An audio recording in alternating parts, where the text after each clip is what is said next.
DA মৌলিক অধিকার নয়, এর পরিবর্তে এই ভাতাকে আইনত বলবৎযোগ্য অধিকার অর্থাৎ লিগালি এনফোর্সেবল রাইট হিসাবে প্রতিষ্ঠা করার উপর জোর দেওয়া হচ্ছে।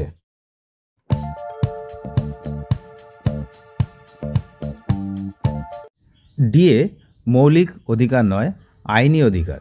ডিএ মামলায় রাজ্যের ফাঁদ এড়াতে আজ নতুন পথে আইনজীবীরা। কি বিষয় বিস্তারিত এই ভিডিওতে আমরা জানব। যে আপনারা জানেন যে কালকে দীর্ঘ শুনানি হয় ডিএ মামলা নিয়ে, এবং সরকার পক্ষের আইনজীবী বারবার কিন্তু এই জিনিসটা আদালতে স্পষ্ট করেন এবং প্রতিষ্ঠা করার চেষ্টা করেন যে ডিএ হচ্ছে মৌলিক অধিকার নয়, আর কেন্দ্র সরকারের সঙ্গে সামঞ্জস্য রেখে ডিএ দিতে বাধ্য নয় হচ্ছে রাজ্য সরকার। তো যাই হোক, এখন আজ আবার এই শুনানি রয়েছে। এই শুনানিতে ঘিরে কর্মচারী মহলে যেমন আশার সঞ্চার হয়েছে, তেমনই রাজ্য সরকারের কৌশল এবং সংগ্রামী যৌথ মঞ্চ সহ রাজ্য সরকারি কর্মচারীদের আইনজীবীদের পাল্টা রণনীতি নিয়ে চলছে চুলচিরা বিশ্লেষণ। অর্থাৎ রাজ্য সরকারের যে আবেদন সুপ্রিম কোর্টে, যে তারা ডিএটাকে মৌলিক অধিকার হিসাবে মানছেন না এবং কেন্দ্র সরকারের সমতুল্য হিসাবে দিতে তারা বাধ্য নয়, তার পক্ষে এবং তার বিপক্ষে যে পাল্টা রণনীতি কি করবে সংগ্রামী যৌথ মঞ্চের, সেইটাই কিন্তু আমরা এই ভিডিওতে একটু জানব। সংগ্রামী যৌথ মঞ্চের প্যানেলভুক্ত আইনজীবী শ্রী বিক্রম ব্যানার্জির বক্তব্য এই মামলার বর্তমান পরিস্থিতি এবং ভবিষ্যতের সম্ভাব্য গতিপথ সম্পর্কে কিন্তু একটা স্পষ্ট ধারণা পাওয়া গেছে।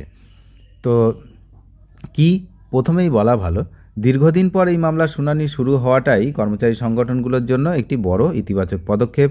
আইনজীবী বিক্রম ব্যানার্জির মতে শুনানি শুরু হওয়ার অর্থ হলো ন্যায় প্রক্রিয়ার দরজা খুলে যাওয়া। এখন সব পক্ষের বক্তব্য শোনা হবে এবং তার ভিত্তিতেই আদালত সিদ্ধান্তে পৌঁছাবে। তো যেমনটা আমি আগে বলছিলাম যে কালকে শুনানি দেখে যেমন মনে হয়েছে যে এই যে মামলাটা কোনো পুরনো মামলা নয়, মনে হচ্ছে যেন নতুন করে শুরু হচ্ছে। তো শুনানিতে রাজ্য সরকারের পক্ষ থেকে মামলাটিকে একটি ভিন্ন খাতে বইয়ে দেওয়ার চেষ্টা করা হচ্ছে বলে অভিযোগ উঠেছে। রাজ্যের আইনজীবীরা মহার্ঘ ভাতাকে মৌলিক অধিকার অর্থাৎ ফান্ডামেন্টাল রাইট কিনা সেই বিতর্কে বেশি জোর দিচ্ছেন। যেমনটা আগে বললাম, এই কৌশলে জবাবে, এই যে কৌশল রাজ্য সরকার নিয়েছে তার জবাবে সংগ্রামী যৌথ মঞ্চ এক গুরুত্বপূর্ণ রণনীতি গ্রহণ করেছে।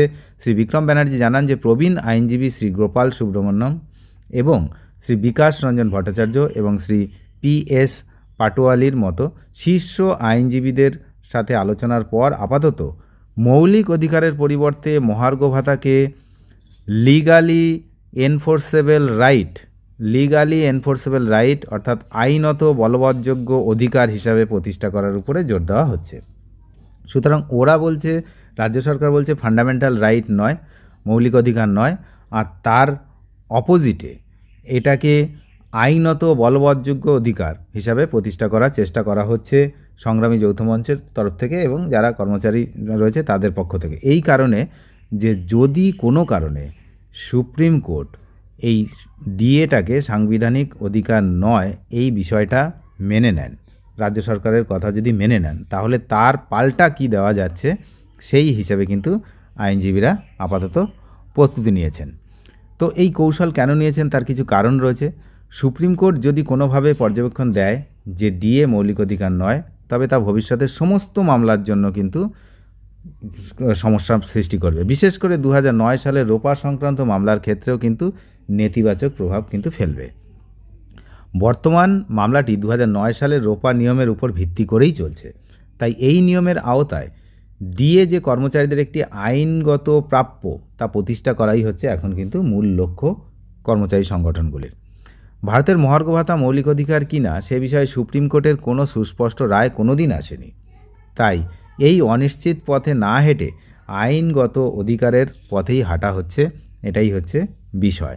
তাহলে মৌলিক অধিকারের এগেনস্টে এই বিষয়টা নেওয়া হয়েছে যে এটাকে কিন্তু একটা অন্য লক্ষ্যে নিয়ে যাওয়ার চেষ্টা করা হচ্ছে দুই পক্ষ থেকে। ওই পক্ষ যেমন বলছে যে মৌলিক অধিকার নয়, এই পক্ষ তেমন বলছে যে এটাকে আমরা একটা লিগালি এনফোর্সেবল রাইট হিসাবে প্রতিষ্ঠা করার চেষ্টা করব সুপ্রিম কোর্টে। তো রাজ্য সরকারের পক্ষে 2009 সালের রোপা নিয়মের একটি ধারার উল্লেখ করে বলা হচ্ছে যে কালকে বলা হয়েছে যে ডিএর হার একটি নির্দিষ্ট অঙ্কে বেঁধে দেওয়া হয়েছে। এর জবাবে কর্মচারী পক্ষের আইনজীবীদের যুক্তি হলো রোপা নিয়মে যে কথাটি উল্লেখ আছে ইন্ডেক্স অ্যাভারেজ, যা মুদ্রাস্ফীতির সাথে পরিবর্তনশীল, এটি কোনোভাবেই স্থির হতে পারে না, একই রকম থাকতে পারে না। যুক্তি, পাল্টা যুক্তি তো থাকবেই, ঠিক আছে। তো কোনো প্রতিনিয়ত যেভাবে মূল্যবৃদ্ধি হচ্ছে, তাহলে কোনো জিনিস, কোনো ভাতা বা কোনো কিছু একই থাকে নাকি কখনো? তো সেই জন্য এটা কিন্তু পরিবর্তনশীল, এটি কোনোভাবেই স্থির থাকতে পারে না। এটা মুদ্রাস্ফীতির জন্যই দিয়ে দেওয়া হয়, তাই তা বাজারের অবস্থার সাথে সঙ্গতিপূর্ণ হবে, এটাই স্বাভাবিক। পে কমিশনের রিপোর্টেও এই বিষয়টি কিন্তু স্পষ্ট করা আছে। তো আইনজীবী বিক্রম ব্যানার্জির আত্মবিশ্বাসের সাথে জানিয়েছেন যে তাদের আইনি দল সম্পূর্ণ প্রস্তুত। রাজ্য সরকারের সমস্ত যুক্তি খণ্ডন করে সুপ্রিম কোর্টের সামনে প্রকৃত তথ্য তুলে ধরতে তারা সক্ষম হবেন। তার মতে এই আইনি লড়াইয়ে জয়ী হওয়ার যথেষ্ট সম্ভাবনা কিন্তু রয়েছে। তিনি সমস্ত কর্মচারীকে ঐক্যবদ্ধ থেকে এই লড়াইয়ের সমর্থন যোগানোর জন্য আবেদন করেছেন। আগামী দিনেও শুনানি চলবে এবং কর্মচারী সংগঠনগুলি জয়ের বিষয়ে আশাবাদী।